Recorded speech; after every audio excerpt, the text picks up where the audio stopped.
Hello வணக்கம், இது உங்கள் சிவி ஜோன். சொல்லலாம் எப்படி இருக்கீங்க? இப்போ பார்த்தீங்கன்னா காலையில் வரைக்கும் பார்த்தீங்கன்னா ஒரு 3 பேர் வந்துட்டு பயங்கர டஃப்பாக வந்துட்டு காருக்குள்ளே இருந்தாங்க.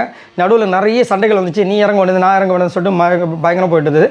ஃபஸ்ட்டு வந்து கமருதீன் இந்த பிக் பாஸ் அந்த டிக்கெட் ஃபினாலே லாஸ்ட் டாஸ்கில் வந்து கார் டாஸ்கில் வந்து வெளியேற்றப்பட்டார். அவர் வெளியே வரல, லைட்டாக ஒரு கண்ணு செஞ்சார், வெளியே அமுச்சு விட்டாங்க. அடுத்தது 4 பேர் இருந்தாங்க. அதுக்கப்புறம் திவ்யா இறங்கினாங்க. அடுத்தது 3 பேர்.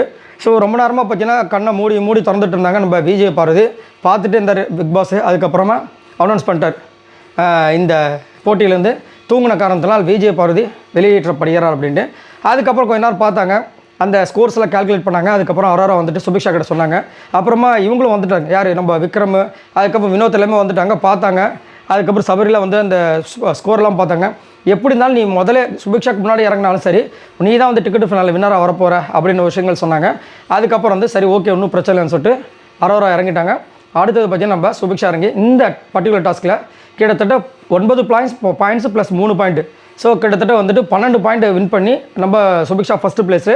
2வது பிளேஸில் பார்த்தீங்கன்னா நம்ம அரோரா வந்துட்டு 9 இல்லை 8 + 2 10 பாயிண்ட்டோட 2வது இறங்கினாங்க. அதாவது 2வது பிளேஸை பிடிச்சாங்க.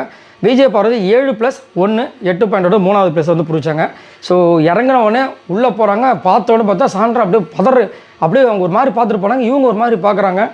என்ன நடக்க போகிறது தெரியல. இன்னும் கண்டினியூ ஆகுமான்னு எனக்கு தெரியல சண்டைகள்லாம்.